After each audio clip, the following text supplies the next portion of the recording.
Shabbat Shalom, queridos amigos. Nuevamente estamos aquí para estudiar la porción Ajereimo Kedoshin. Hoy se leen dos porciones de la Torá y comenzamos de la siguiente manera. Dice, Hashem habló a Moisés después de la muerte de los dos hijos de Aarón, quienes murieron cuando se acercaron demasiado a la presencia de Hashem. Les decía que Ajarei, que quiere decir después, es lo que es la palabra que abre esta porción, ¿verdad? Tiene una gematría de 219, igual que Ha-Ruach y que Mahará. Mahará quiere decir la depuración.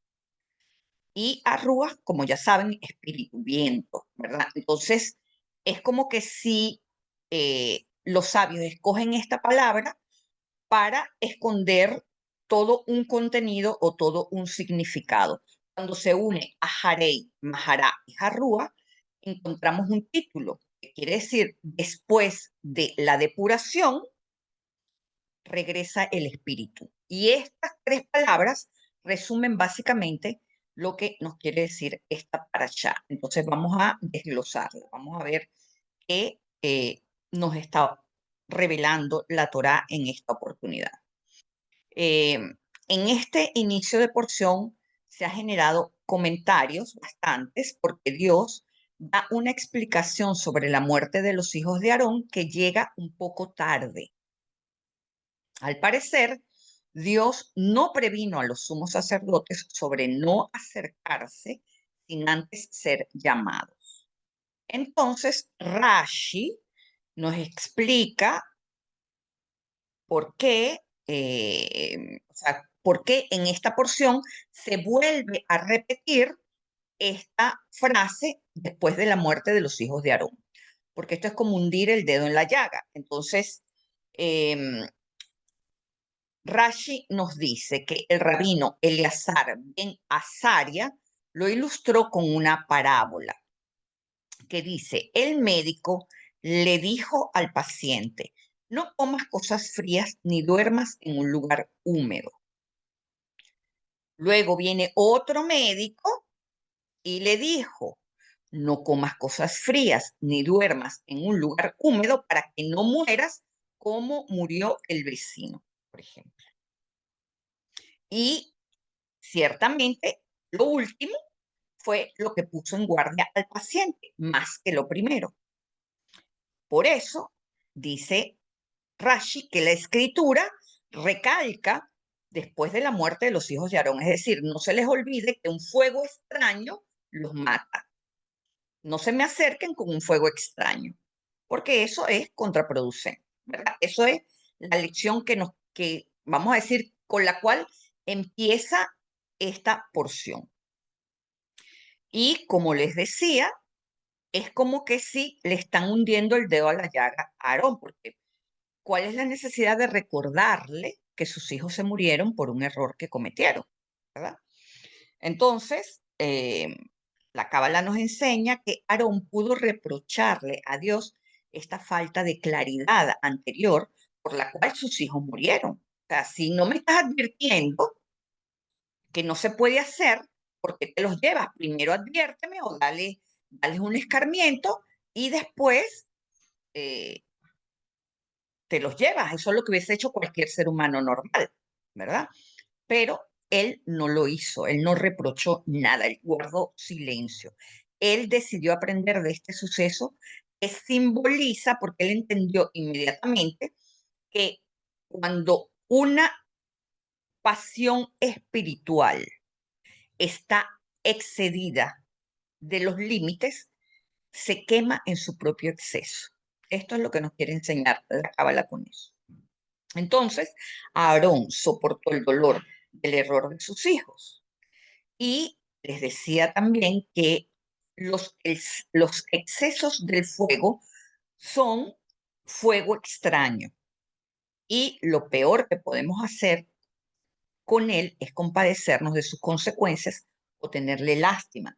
Y esto es lo que vemos, esta es la razón por la cual entendemos que ni Moisés ni Dios se compadecieron de Aarón. O vemos que tienen no es que no se compadecieron, sino que no vemos esa lástima que cualquier persona le hubiese tenido, ¿verdad? Ellos lo enfrentaron con mucha entereza. Entonces, vamos a analizar desde dónde uno busca esa lástima. Vamos a empezar por definir el ego. El ego es una estructura psíquica necesaria que actúa como una especie de máscara protectora o de puente entre lo que somos por dentro y el mundo externo. Fíjense que cuando nacemos, ¿verdad? Un bebé no sabe que se separó de su madre. El bebé sale del vientre materno, sale de esa agua, siente algo extraño, pero él aún no sabe que está separado de su madre. Él empieza a aprenderlo por experiencia, porque empieza a sentir hambre, cosa que antes no sentía, porque estaba alimentado todo el tiempo por el cordón umbilical. El hambre no era una sensación que experimentaba.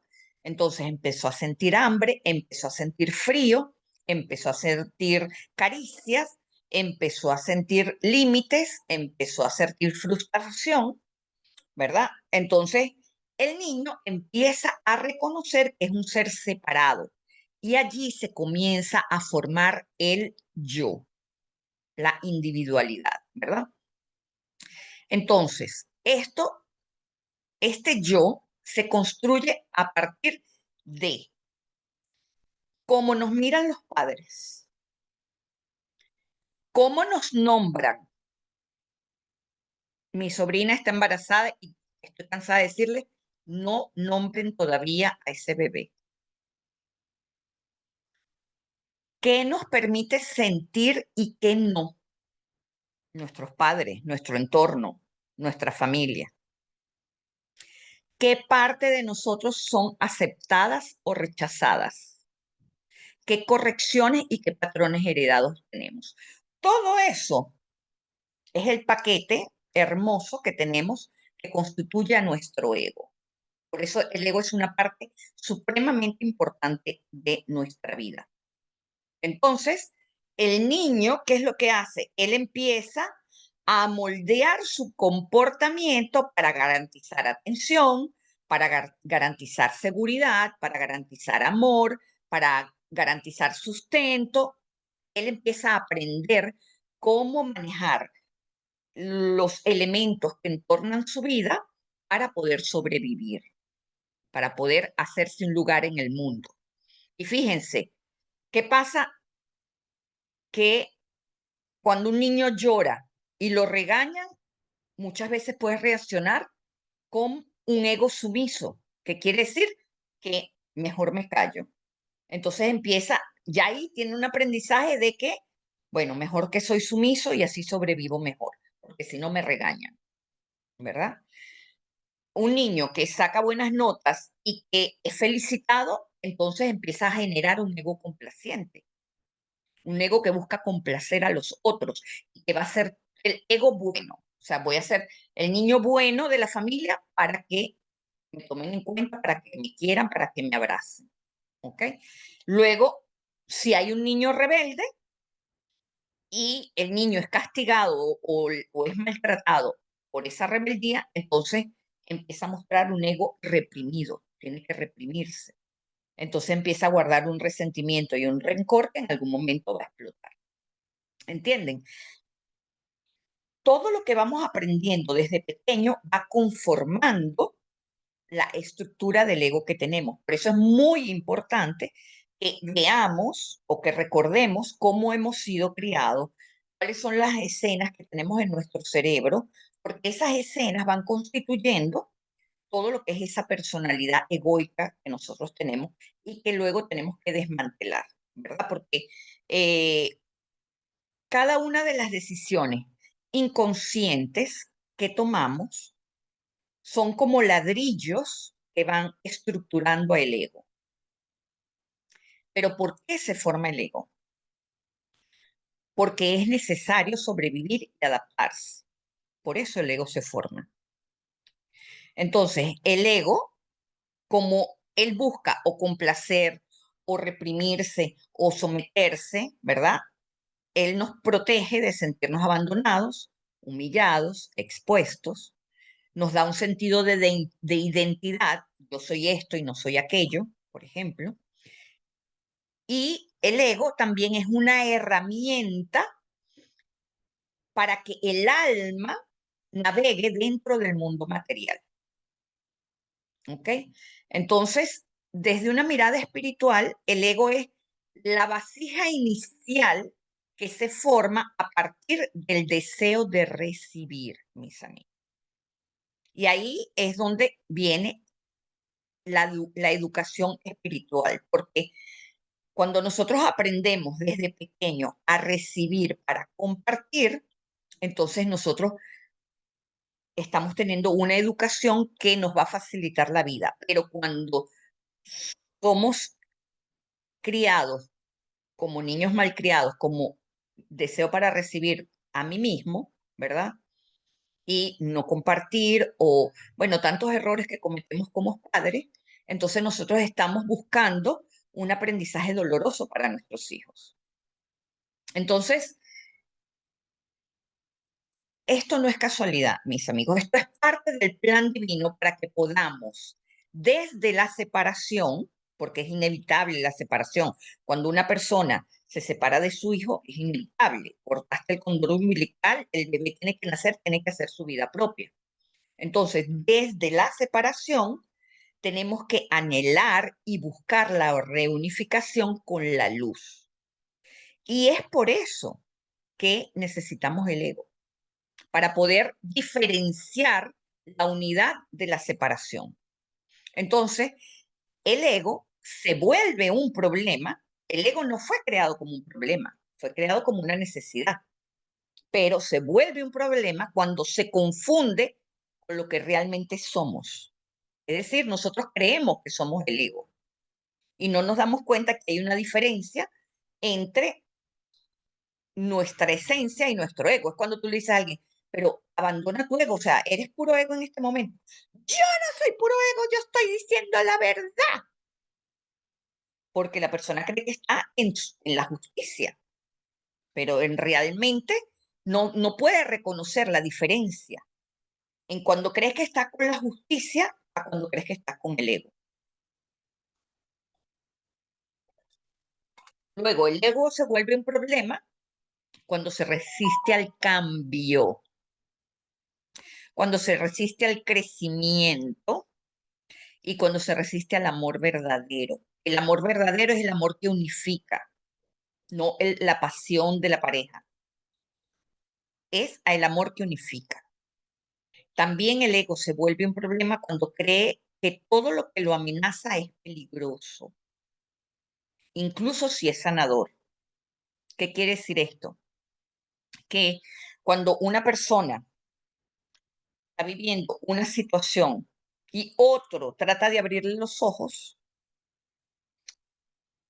se considera que el otro es un peligro, el otro es una amenaza, porque está tratando de abrirle los ojos y de sacarlo de su ego. Y lo que incluso está tratando de sanarlo, o sea, en lugar de pensar, esta persona está tratando de ayudarme, no, está tratando de agredirme. ¿Entienden? Cómo el ego nos hace voltear la visión de las cosas. Y también el ego se vuelve un problema cuando nos hace vivir defendiéndonos y poniéndonos máscaras, mis amigos, para evitar las heridas. Vamos a decir, evitar las heridas es normal, porque ¿quién quiere sufrir? Nadie. O sea, es un instinto normal de supervivencia. Pero cuando la herida es inevitable, cuando ya la herida está allí, no le vamos a huir, porque si le huimos, lo que estamos haciendo es evadirla, postergarla. Ya ella no se va a ir, ya ella no se va a quitar de allí.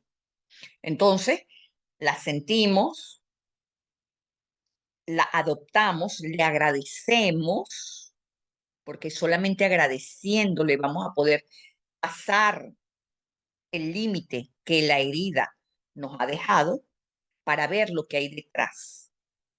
Esa parte es muy importante recordarla cuando estamos con una herida, mis amigos, que es lo primero que olvidamos, porque al sentir el dolor, pues no buscamos agradecer, pero eso es lo que hace que pasemos a la etapa siguiente de la herida, que es la sanación. ¿Ok? Entonces, ¿cómo se trasciende el ego? ¿Cómo podemos quitarle poder? Reconocerlo con compasión, no con juicio. Muy importante. No decirle al otro, ay, estás en puro ego. No.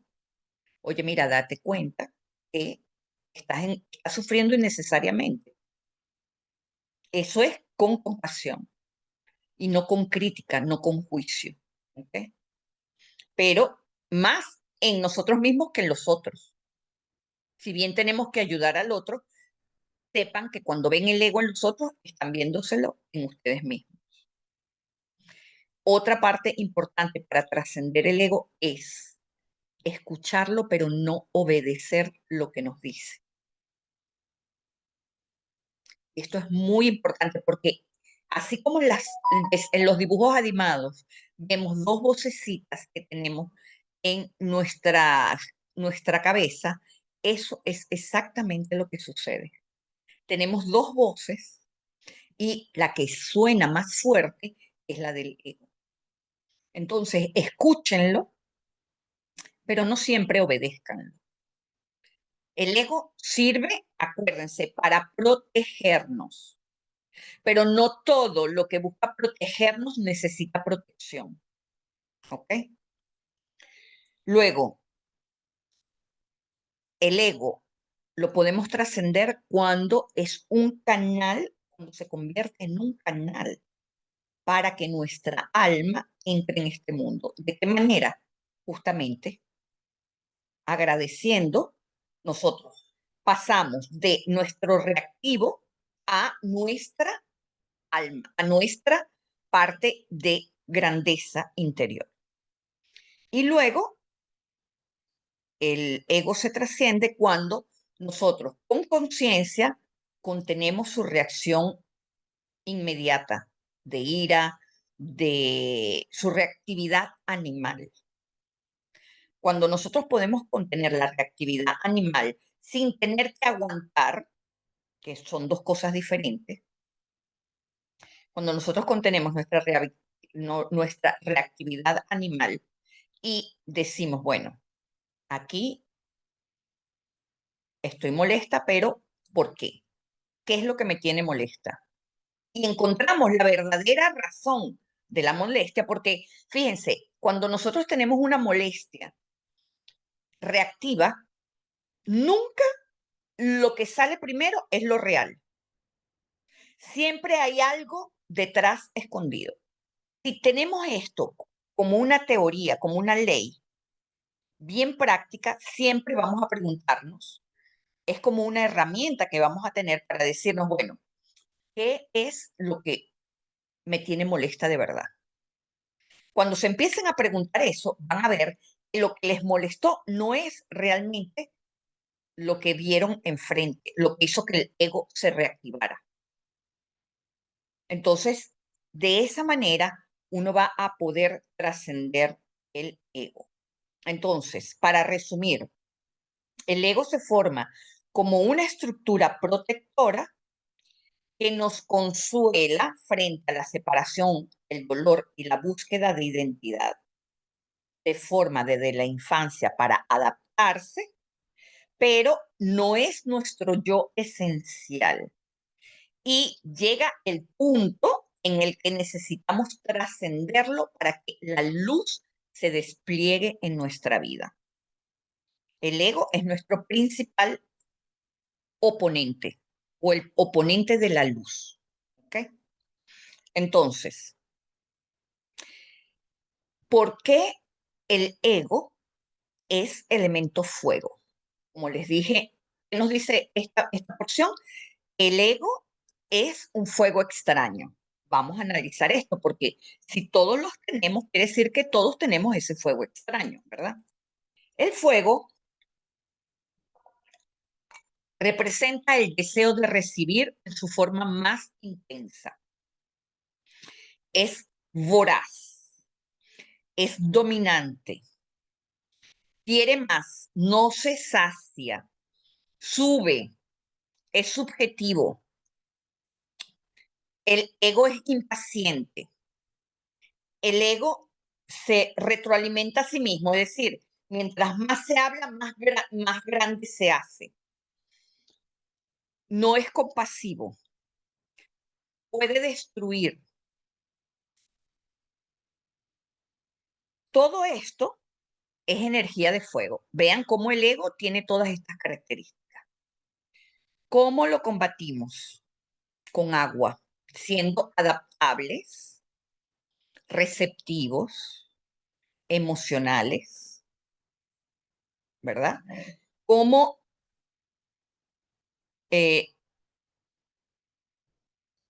lo, digamos, lo asentamos? Con elemento tierra, que es contención, que es paciencia, que es límite. Lo menos que tiene el fuego es la paciencia, ¿ok? Entonces, el ego desbordado es esa necesidad constante de tener la razón, de controlar, de querer sobresalir, de ser admirado, de ganar. El fuego mal canalizado es un fuego extraño. El alma necesita deseo para moverse, necesita fuego, pero el ego lo toma y lo inflama para sí mismo, no para compartir. En hebreo, la palabra ego no existe literalmente. En hebreo se dice a través de yeshut, que quiere decir autoimportancia, o ga'abá, que quiere decir arrogancia. ¿Por qué? Y yo creo que es más acertado arrogancia que ego, porque el ego también puede ser el yo de la individuación y eso forma parte del desarrollo personal. Pero la arrogancia es ese fuego exacerbado, ¿verdad? Entonces, ¿qué nos dice la gematría? Gabaa está relacionada con Gaabot, que quiere decir elevación hinchada, humo que sube sin dirección. ¿Y qué es Dios, mis amigos? Un humo anclado en un santuario que contiene la Torá. Fíjense que es el arca, cuando el arca, cuando se inaugura el templo, que desciende Dios en una nube de humo. ¿Y qué es lo que ancla ese humo? Es la Torá que está en el arca. Esto es una gran simbología de cómo nosotros, a través del estudio de la Torah, podemos ayudarnos a convivir con ese personaje que vive dentro de nosotros, que ha sido necesario para nuestra vida, pero que no podemos dejar que nos domine. ¿Ok?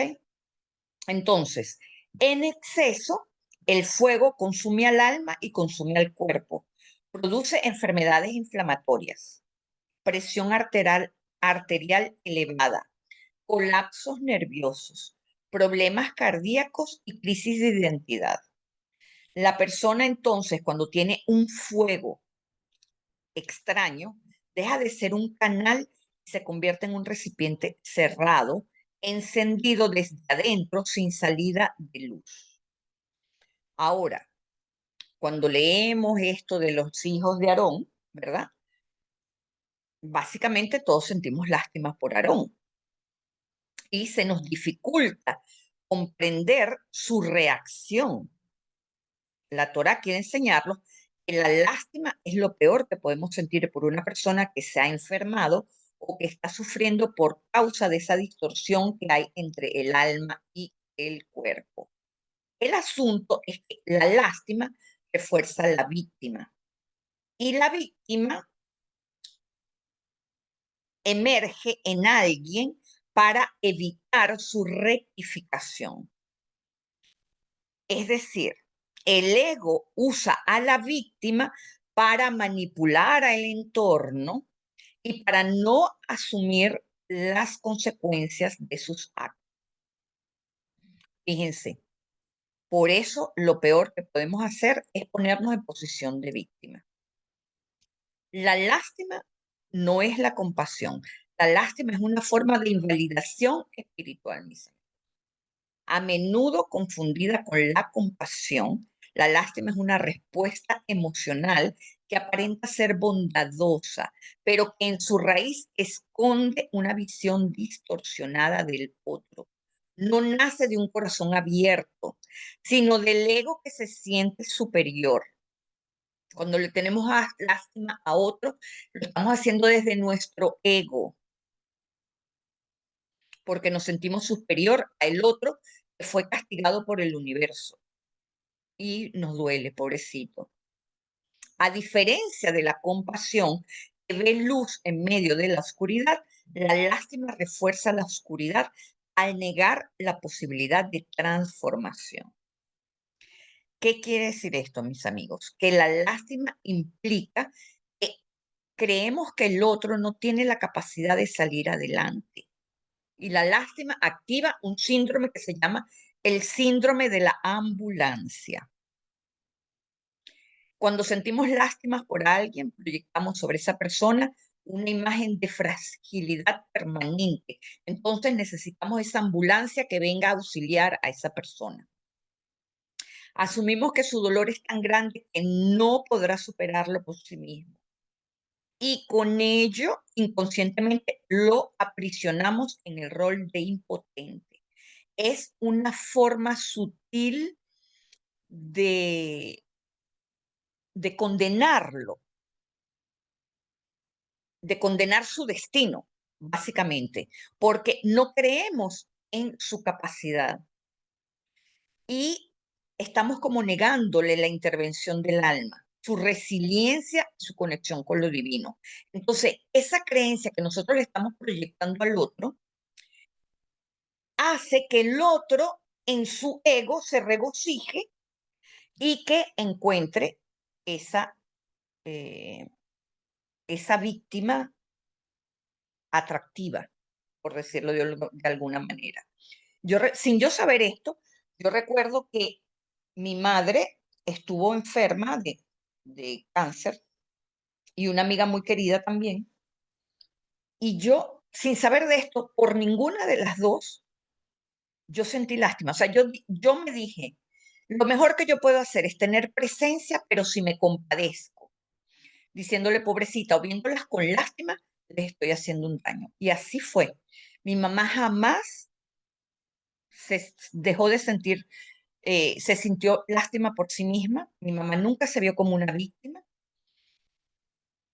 Mi amiga en algunos casos hizo el intento, pero el hecho de que yo no caí en eso, creo que le ayudó a no regocijarse en la víctima.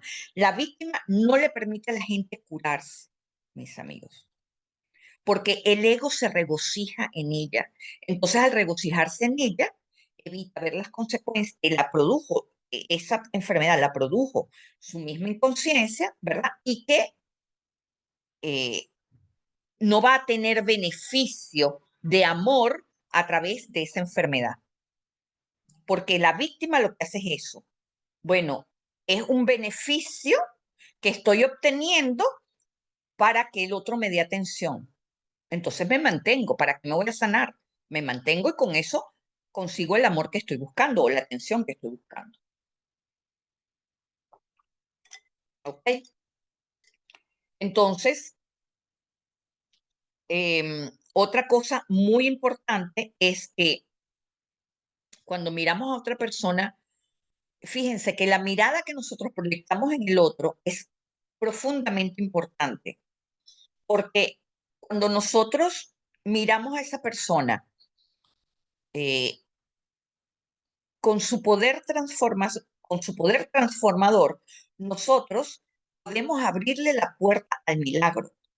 Las personas que están en nuestro alrededor pueden ser un gran apoyo o pueden ser una gran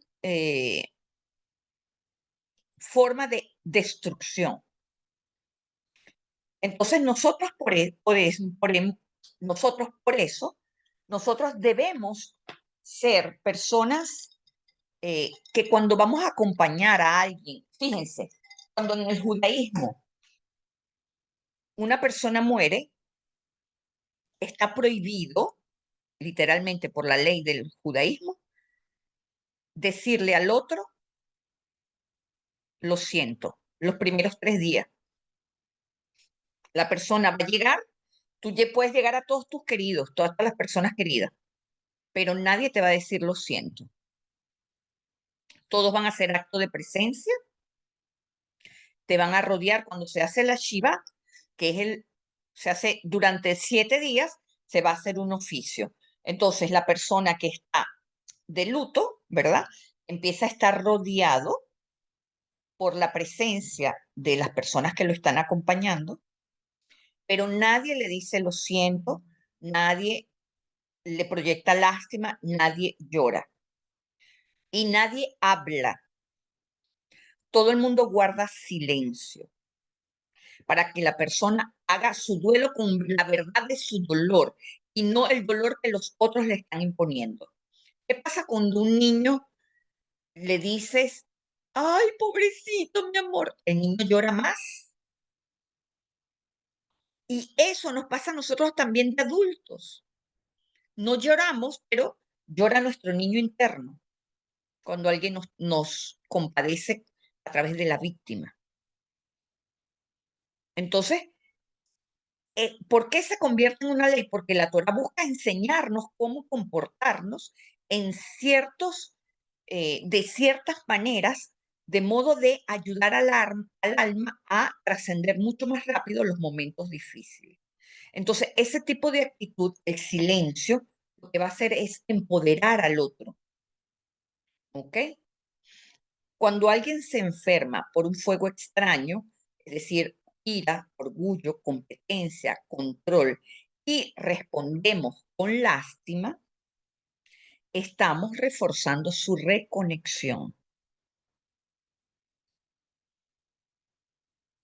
Perdón, su desconexión, mejor dicho. Estamos reforzando su desconexión. Entonces, nosotros tenemos que ser bien conscientes que la lástima, aunque es muy reconfortante, entre comillas, es supremamente diabólica, negativa. El alma decide, aunque sea inconscientemente, el desborde del fuego como una forma de aprendizaje. Cuando le damos lástima al ego, estamos interponiéndolo entre la luz y el alma. Estamos reforzando el papel de víctima. Y eso lo paraliza más que la propia enfermedad. ¿Ok? Entonces, ¿cuál es la alternativa a la lástima? La compasión con los límites claros. Presencia es compasión. Acompañamiento es compasión. Pero nada de que, ay, pobrecita, no. Te acompaño, vamos a tomarnos un jugo, vamos a hacer esto, vamos a hacer lo otro. Eso es compasión. Presencia sin juicio, mis amigos. Y sobre todo, émuna. Émuna que la chispa divina está actuando. Y eso sí es verdadero amor. El amor es el que enciende una nueva forma de fuego, el fuego del alma que arde sin quemar como la zarza ardiente, que esa es la verdadera metáfora que se antepone al fuego extraño que trajeron los hijos de Aarón. Por otro lado, ¿cuántas veces nuestro entusiasmo espiritual, nuestro fuego, se apaga por no estar enraizados de verdad en nuestra búsqueda? Buscar la luz sin estructura, por ejemplo, sin la biná, puede llevar a la desconexión o al orgullo espiritual. Por eso, inmediatamente después, en esta porción 2, Dios nos instruye sobre el ritual de Yom Kippur, que es el día de la expiación, entre comillas. Yom Kippur es la ingeniería divina del alma, mis amigos. Es el día en el que se nos permite entrar al Kodesh HaKodashim, que hoy en día es el espacio más íntimo de nuestro ser, donde el yo y lo divino se abrazan.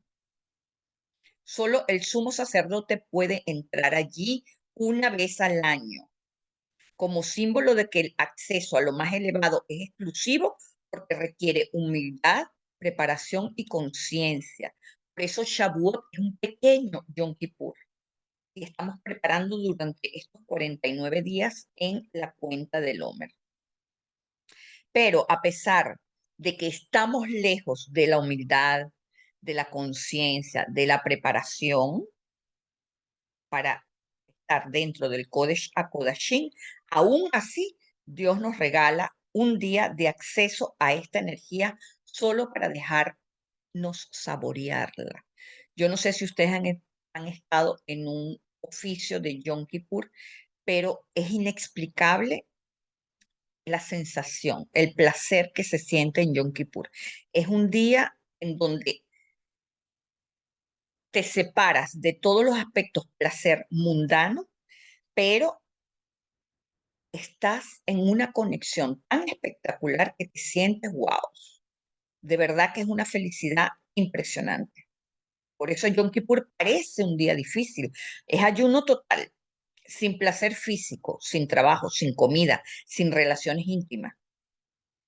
Pero se experimenta ese placer tan espectacular que no es un placer del cuerpo, sino del alma. Y según los sabios, Yom Kippur es el único día del año en el que el alma más interna, la Yehidá, que es la chispa divina que jamás se mancha, se revela.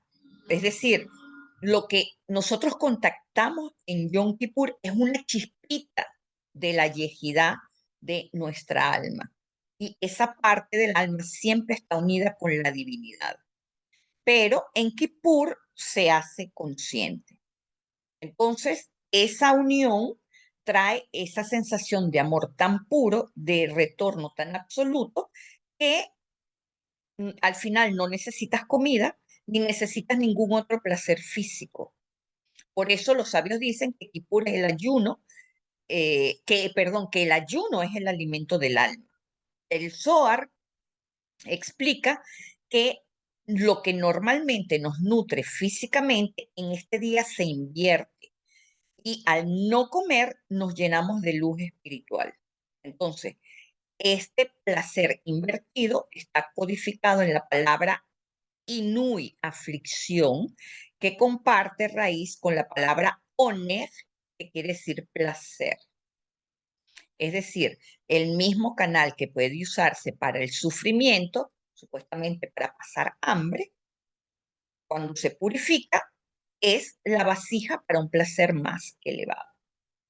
De allí, mis amigos, es que esta porción se une con, con Kedoshim, la cual nos revela el corazón de la Torah en una sola línea, que es, seréis santos porque yo, el Eterno, soy santo. Eso es, así empieza Kedoshim.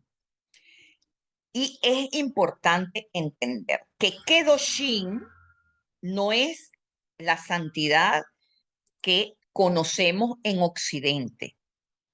No es un llamado a la perfección ni a un lugar privilegiado del cielo, sino a un lugar de dignidad interior. Por eso es que en el judaísmo no hay santos. El único que se conoce como santo es el Ari Akadosh. Y van a entender por qué cuando les explique por qué él encarna todas estas cualidades. Santidad en hebreo es Edushá, que viene de la raíz Kadosh, que significa separación, elevación y propósito. Ahora, no es separación de Dios, al contrario, es separación de lo humano, separación de lo ordinario para conectarnos con lo divino. Y lo que nos enseña el Ari Akadosh, es que la santidad no está en el cielo, sino en los actos ocultos. Es decir, la Torá lo define en pocas palabras. Dice que Kedosh o Kadosh es una persona que no maldice al sordo, que no pone tropiezo al ciego, que no roba y que él ama al otro como a sí mismo. Es sencillo, pero como se dan cuenta, cada uno de estos aspectos tiene su trasfondo, porque no maldecir al sordo quiere decir no decir malas palabras ni siquiera a quien no te escucha. Es decir, estás en tu casa solo, no hay nadie, ni aún así vas a decir malas palabras o vas a decir cosas que van a crear espíritus negativos. No pongas tropiezos al ciego, viene todo lo contrario. El ciego es aquel que no puede ver. No pongas tropiezo. ¿Qué quiere decir esto? No no crees situaciones en donde aquel que no entiende va a caer. No hagas daño al otro, aun cuando el otro no tiene conciencia. No robar es no quitarle al otro lo que le pertenece. Y ama al otro como a ti mismo, es toda la Torá. Entonces, en estos 4 enunciados está la santidad, fíjense. ¿Y cómo no la logramos? Porque no es tan fácil. Eso es lo que para el judaísmo es un santo. Y ahí es donde está encarnado el Ari. Entonces, Kedoshim nos enseña que la santidad no es separación del mundo, sino profundidad en el mundo, meterse en lo interior del mundo. De acuerdo al misticismo, la ética no es una obligación moral, sino es la forma en lo que lo divino se revela a través de nosotros. Fluye a través de nuestra actitud. Es decir, cuando nosotros actuamos bajo la ética que nos enseña la Torá, nosotros estamos permitiendo que Dios se revele en nuestras acciones. Una acción de ética es simplemente Dios revelándose. Ahora, fíjense que la Kedushá, según la Cábala, es el equilibrio entre Gebura y Gesed. ¿Quién quiere dar sin límites? Ahí está el árbol. El medio entre Gebura y Gesed, ¿verdad? Es el Aleph. No tenemos que bajar tanto. El medio entre Gebura y Gesed es el Aleph, como lo ven allí. ¿Qué es el Aleph? El Aleph es la conciencia del uno, la conciencia de aquel que da, la conciencia de aquel que pone límites por amor, pero pone límites igualmente, aunque ese límite sea con amor. Por eso el Aleph representa lo divino. Dios se retira por amor a su creación, pero pone un límite igualmente. Entonces, ¿qué es lo que sucede? Que cuando ponemos un límite sin amor, entonces nos secamos, como se secó Nadab y Abiú, porque básicamente el fuego los consumió, los volvió cenizas. ¿Ok? Entonces, ¿qué quiere decir esto? Que Ahareimot nos enseña a morir a los impulsos no purificados y Kedoshim nos enseña a restaurar la pureza. Uno revela el misterio de la expiación y el otro revela el arte de la encarnación. En el árbol de la vida, Ahareimot pertenece a la Binah. Si se dan cuenta, en el árbol de la Binah es el inicio de la tríada superior, el que nos da estructura, es lo más físico de lo metafísico, si se quiere. No sé si se entiende esto que quiero decir. La Binah es la sefirá que nos da acceso a el mundo superior. Cuando llegamos a la Jojma y a Keter, ya allí no hay materia, no hay acceso a la individuación. En la Binah, aún cuando estamos unidos con la madre, aún somos una criatura, aún somos alguien. Cuando salimos de la Binah, ya vamos unidos al todo. Entonces, Ahareimot pertenece a la Binah y Kedoshim pertenece a Malhut. Bajar la Binah de ese Malhut. Juntos forman el ciclo de la separación a la manifestación. Por eso la ética es esencial en negocios, en sexualidad, en familia, en justicia social, en comer con honestidad, pagar a tiempo, cuidar al prójimo, no chismear, amar al prójimo como a uno mismo. Todo eso es kedushá, todo eso es ética. Eso se trata de bajar la Binah a Malhut, porque la Binah es el principio de el Kedoshim. ¿Y qué es la Binah? Es después de la muerte. ¿De la muerte qué? De la muerte del ego. Yo sé que es un poco profundo, pero quizás viendo el árbol de la vida podemos entender mejor. La Binah es el inicio de la columna izquierda porque es la capacidad de recibir, es la capacidad de ser nosotros, de individuación. Es allí donde se forma el alma.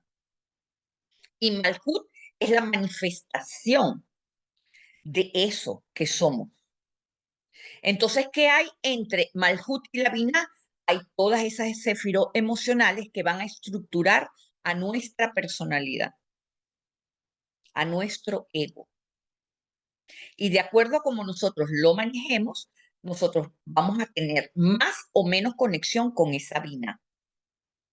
¿Qué pasa en Yom Kippur? Nosotros llegamos a la Binah. ¿Qué pasa en Shavuot? Nosotros llegamos a la Binah. Es una puerta que se abre. ¿Ok? Entonces, ¿qué tenemos que hacer? Actuar con ética. La ética va a ser una guía para nosotros desmantelar las estructuras del ego que no nos sirven. Hay una parte que nos sirve y una parte que no nos sirve. ¿Ok? Otra importante lección aquí es que justamente viendo el árbol de la vida, es que después de la muerte de los hijos de Aarón es que comienza la limpieza del nombre. ¿Qué quiere decir esto? No estamos hablando de cualquier pérdida, estamos hablando de la continuidad sacerdotal. O sea, no es que Aarón tenía 20 hijos, tenía 4 nada más y se le mueren 2. Y estamos hablando de que hubo toda una mutación genética en Aarón para producir esta continuidad sacerdotal, que vemos que ni siquiera termina en los hijos de Aarón, sino que salta a Pinjas, como estábamos hablando antes de iniciar la clase. Entonces, nadie se esperaba que esto sucediera. Nadie sabía que se podía producir este fuego extraño que era un fuego sin mandato. Entonces, Nadab y Abiú representan a una generación arquetipo que es impulsiva, como lo que vivimos hoy en día. Cada generación uno dice, ¿a dónde va a parar esta generación? Al final todo el mundo termina madurando, pero a veces tenemos dudas, porque las vemos cada vez más impulsivas, cada vez más difíciles de contención, ¿verdad? Entonces, el Esh Sarah, el fuego extraño, es el deseo espiritual que no acepta límites, que quiere llegar a Keter sin pasar por Yesod, de Malhut a Keter sin pasar por Yesod. ¿Por dónde se va? Por la izquierda. Definitivo. Entonces, en la tradición cabalística, el ser humano fue creado a imagen del nombre sagrado, no solo imagen de Dios, es decir, no solo imagen de Elohim, sino específicamente a imagen del tetragramatón. Se entiende que aun cuando vemos en el Génesis que el creador es Elohim, detrás de este nombre siempre ha estado Yud-Keh-Vav-Kei, cosa que se revela en el capítulo 2 del Génesis, cuando se crea el séptimo día. Ya esto se lo he enseñado muchas veces. No aparece el nombre de Yud-Keh-Vav-Kei hasta cuando se crea el séptimo día, que es el día de Shabbat. A partir de allí es cuando se revela la misericordia. Es decir, cuando se dedica un día, una energía a consagrar lo divino, es cuando aparece el tetragrama. Como bien sabemos, cada parte del nombre corresponde a una dimensión del alma, a un nivel de conciencia, a una sefirá y una función vital. La yud representa la chispa divina, la semilla, el espermatozoide, la intención pura, el alma más alta, la sabiduría. La hei representa la biná, es la expansión de esa intención en emoción, en comprensión, en contención, que es el útero, tanto de la madre como el útero espiritual. La Bab es la conexión, es la línea de sucesión, el canal que trae la luz del cielo a la tierra, son las emociones en acción, pero la Bab también es el hijo. Y la Hei final es la manifestación en el mundo físico, la presencia de ese hijo, la presencia de lo divino en el cuerpo, en la tierra, en el habla, en la acción, que es Malhut. Es decir, nosotros mismos, en nuestra estructura espiritual completa, somos un microcosmos del nombre divino. Por eso, cada uno de nosotros tenemos un nombre divino que nos habita, tenemos un Yud que nos habita. Y cuando vivimos en alineación con nuestra verdad más profunda y no con el ego, el nombre se manifiesta, brilla, se limpia, se revela.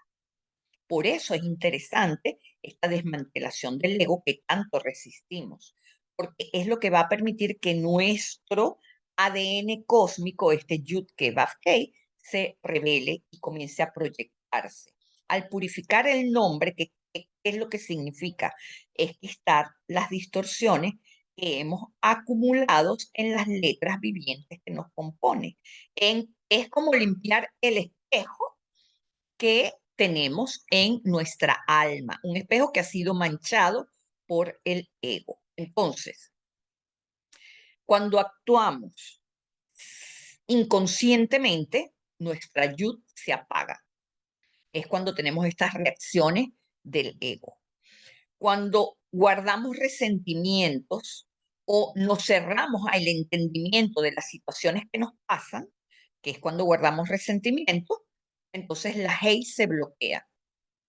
Cuando permitimos que las emociones se desborden y que sean dominadas por el ego, que sea el ego el que las lleve de la nariz, la ira, el odio, la venganza, todo eso, la VAP se desequilibra, la VAP se bloquea. Y cuando usamos las palabras para dañar o los actos para dañar o mentir o criticar, la hate final se ensucia. Por eso yo les puse la foto ahí de el proceso de purificación del agua, mis amigos. Como se dan cuenta, tiene varias etapas. Asimismo, es el proceso de la purificación del nombre en nosotros.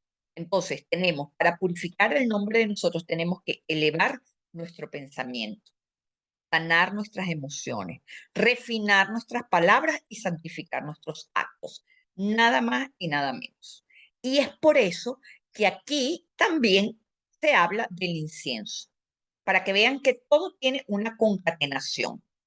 Vamos a ver qué es el incienso. En términos cabalísticos, el Kodesh HaKodashim es la interioridad de Keter.